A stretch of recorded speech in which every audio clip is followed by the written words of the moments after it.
Better shoot yourself, Flexico, because I'm next to go. The progressive flows from New York to New Mexico. Joey Bad's 1999 mixtape was one of those moments where we all collectively remembered why we love rap. June 12, 1999, shocked the world. I'm in 11th grade, going to 12th grade. But in my head, I'm like 23, you gotta understand me. It doesn't matter what age you were, what race, what creed, religion, we all sat back and listened to this 16, 17-year-old kid named Joey Bad wax poetic over some classic hip hop beats. No frills, no gimmicks, no characters or complex story, just Joey and his crew Pro Era rapping over classic fan favorite beats. This is the mixtape 1999 that brought Joey Badass to notoriety.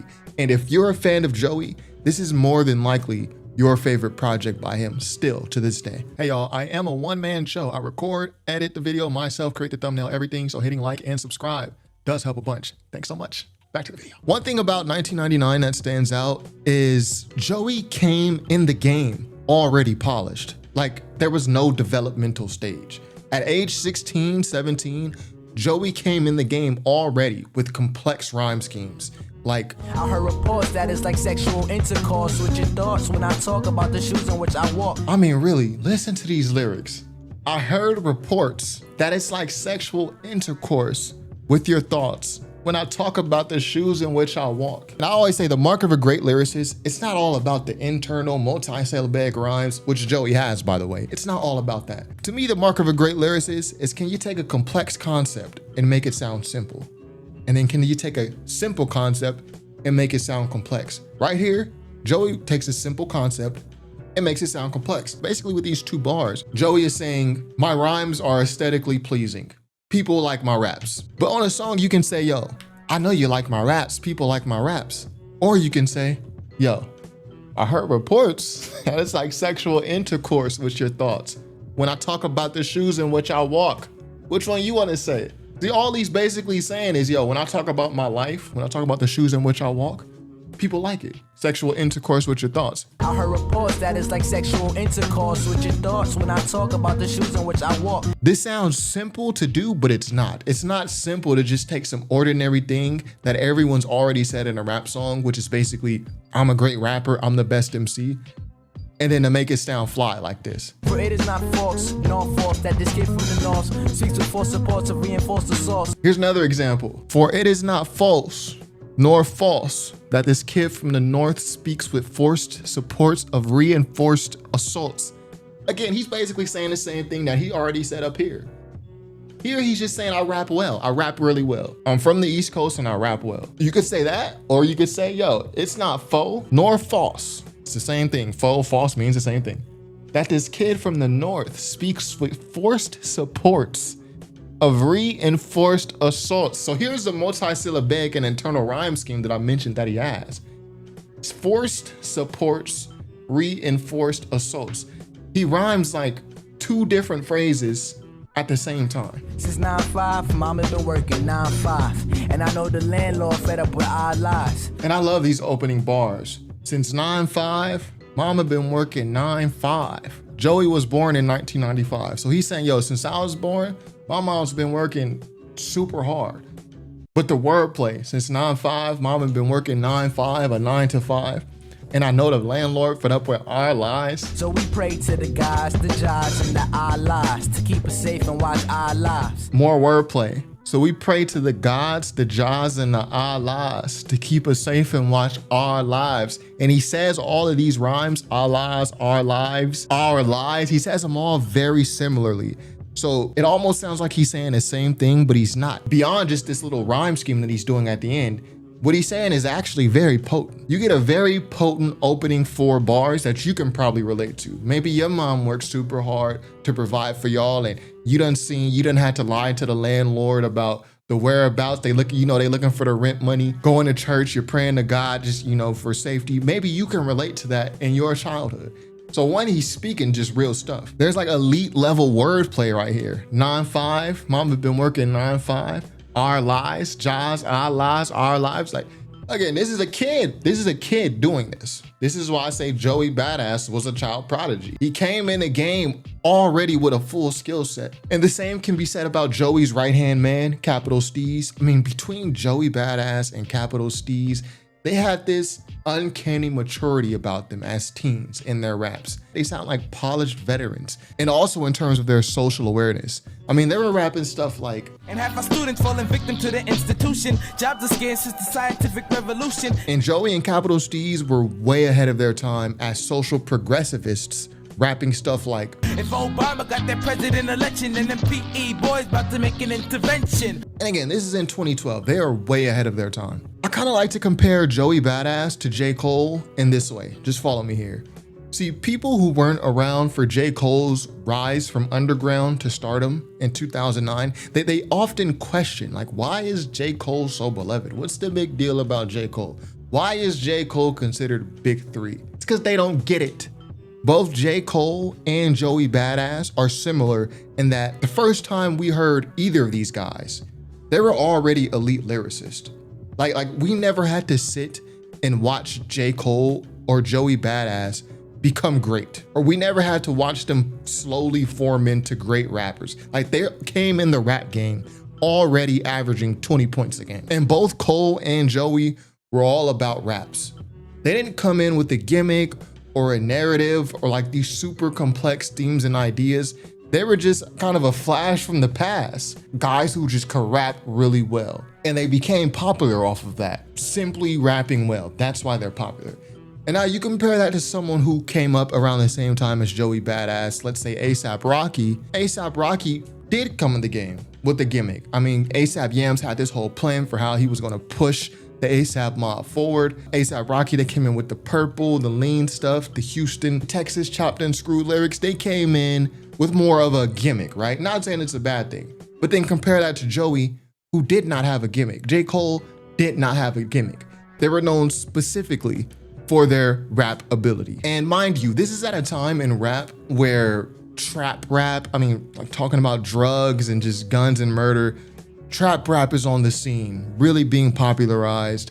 Based freestyling, this is a thing. I mean, just non sequitur rhymes, just nonsensical rhymes. This is becoming popular. The Young Money, whole Young Money era rhyme schemes, all this stuff was polluting the rap scene. So to hear someone like Joey Badass or J. Cole come in and just stick to the raps, it kind of reminded us why we even love hip hop to begin with, or at least for me. So yeah, I remember the first time I actually heard Joey Badass. It was maybe 2011, and I was browsing Two Dope Boys. I mean, shout out to Two Dope Boys. If you know what Two Dope Boys is, if you ever been on twodopeboys.com, yo, we're alumni, because twodopeboys.com doesn't even exist anymore. But basically it was a trailer for Joey Badass, and I had never heard of Joey Badass before. So I click the trailer and the video plays with a snippet of Joey's song, Killuminati. I'm a beast with these flows, 2 birds, 1 stone, you get geese when trees roll. Instantly, I'm like, yo, this dude is nice. And Joey has been on my radar ever since. But once I heard that little snippet, I'm like, oh yeah, I need more of that. Like my expectations for Joey Badass's debut project were so high based on that one snippet. Like it's almost impossible to meet. Yet when 1999 came out, somehow Joey met and exceeded those expectations. That's how good the mixtape was. And y'all know how snobby I am about music. So to meet my high expectations, that's saying a lot. And I love how Joey approached that 1999 mixtape. One of the main knocks that a lot of people have against New York City MCs is their beat selection.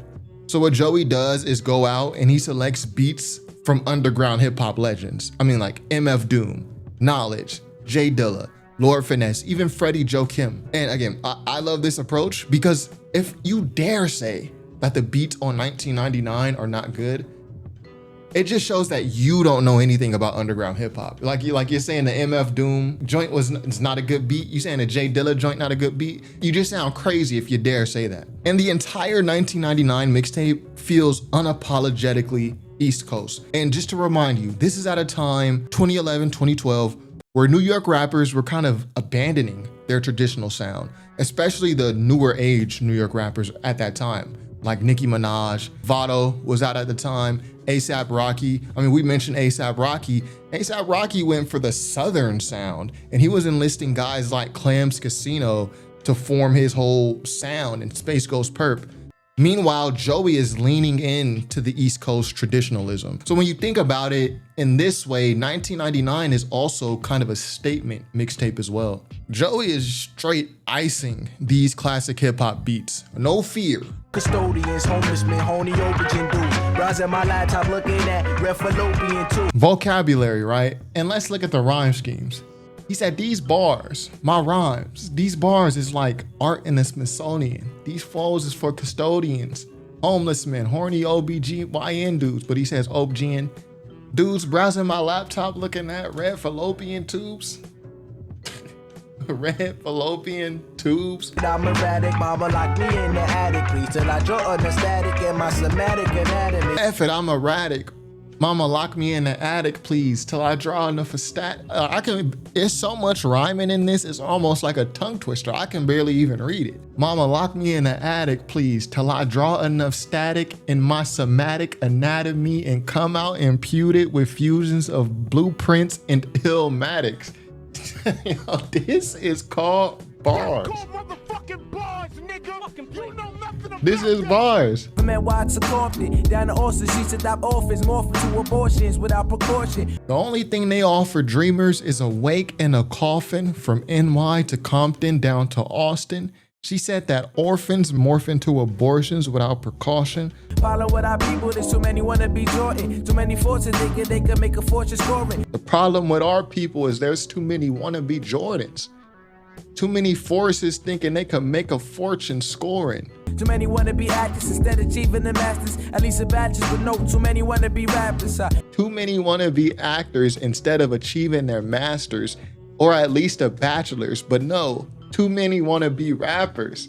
Yo. That's called motherfucking bars, nigga. You know nothing about that. See, 1999 is not just all raps, just simple raps and just rhyming for the sake of rhyming. Like, there's a message on this album.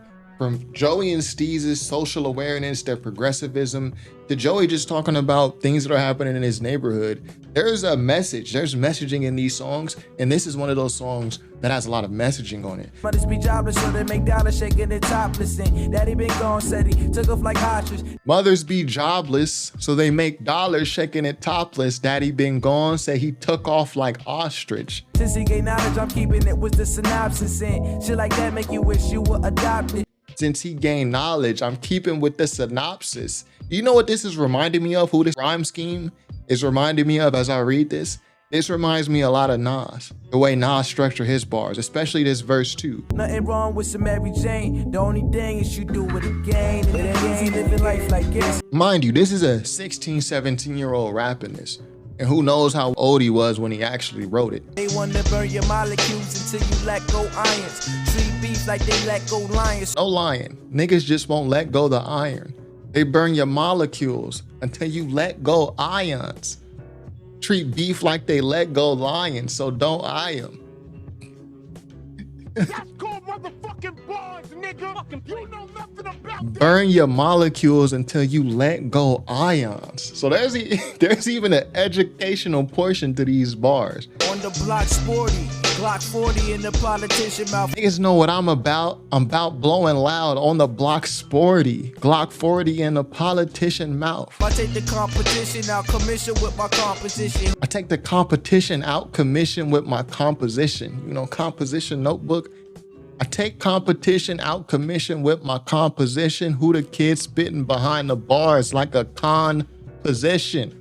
Young guns know nothing that's better, like fuck a prison letter. Those Berettas letters to the letters. He said young guns don't know no better. Fuck a prison letter. Those Berettas led us to the lettuce. I've always loved this bar right here. So he basically saying, yo, the youngins in the street, he's talking like he also not a youngin, right? So again, I say he's wise beyond his years at this age that he was. But he's saying, yo, the way the youngins think about it, they not even worried about prison. F for prison letters. They not worried about prison because what they doing is getting the money. Those Berettas led us to the lettuce. Remember, he's like age 16, 17 doing this. Dude is literally a child prodigy. He sounds like a polished veteran on his very first project. And Tyler, the Creator, was also coming up around this time. So it was kind of cool to see Joey and his East Coast group juxtaposed against Tyler's West Coast group. And there's even a moment between the two that still exists online. Joey, where you at right now, Joey? Yo, I'm in school. It was cool. You can rap. I like his poofy jacket. He can rap. Psych. You rap. You can rap. You can't rap. Thanks, man. Drake can rap. You direct videos, man. What did you think of the actual visuals that Joey put forth? I mean, I guess it was cool for him. I wouldn't use it, but keep doing your thing and stay in school. No doubt, man. Hell yeah. Yo, left brain, fuck you, nigga. Send me Do a that. beat, nigga. That with the jokes. And What did you think of Joey's video? Joey Badass _ JoeyBadass _ It's too long. boozy badass. All right, that's what it is, man. Keep your head up, man. Keep your head up. Get out the camera. He said he looked like The Weeknd. It wasn't me. Yo, look at Is he wearing a V-neck? This nigga has on a V-neck. Oh my God. They're sharing headphones right now. Are these sharing headphones right now? Oh, double. Oh, so it's like a six-some. How many That's niggas a is listening to orgy. this shit? God damn. Joe, Tyler think he's talking to some random kid at school. Funny time in hip hop. I wonder if Tyler and Joey have actually talked about that moment since it happened. So yeah, 1999 is beloved for many, many reasons. And it's hard to even quantify the love that people have for it because 1999 Mixtape occurred pre-streaming. So you're not gonna look at the streams on the mixtape and be like, okay, I can gauge how many people listen to this and how popular it is. That's not possible. It was way before streaming. The sites that it debuted on, a lot of them are gone, so you can't see the downloads. But then you have guys like me, kind of like historians, like some people would say, who can just relate to you how much they actually love that mixtape. If you weren't there for 1999, this is kind of the only way that you can get a feel for how much people love that mixtape. Because again, the numbers for it just don't exist in a tangible way. But I think the people who were around when 1999 came out, you listened to it in 2012, I'm talking to us, I think we revere it more than others. Because I think for us, it's nostalgic in a way. But even in 2012, when we first heard 1999, it still felt nostalgic. It's just a nostalgic type of project. It's called 1999. I mean, there's a nostalgia factor that existed even when it first came out. And Joey's skill, his skill level, harkened back to the East Coast lyricists that we grew up loving. It's unapologetically East Coast, and the beat selection is so varied, yet fire. And then Joey is putting his own spin on these classic records. Like, he's making these records his own. I mean, it's just a super creative, fun, polished mixtape from a group of kids. These are kids when they released this, who sounded like veterans, and the mixtape still holds up to this day. So yeah, the next time someone tries to make an excuse about a new rapper, oh, XYZ rapper, they suck, but they're supposed to suck. They're just a kid. What do you expect them to rap about their kids? Remember what Joey Badass did when he was a teenager, 1999. Probably top 10 greatest mixtapes of all time. So what y'all think? Where y'all rank 1999? Did you listen to it in 2012 or did you listen to it after the fact? Either one is fine as long as you've listened to it. And if you haven't, you need to go hear that mixtape, man. That's one of my favorite mixtapes of all time. If I name like my top five greatest mixtapes, favorite mixtapes, 1999 is for sure in there. So anyways, let me know what y'all think in the comments. 1999, Joey Badass, Child Prodigy, doesn't get talked about enough. Top5rapwebsite.com. Peace.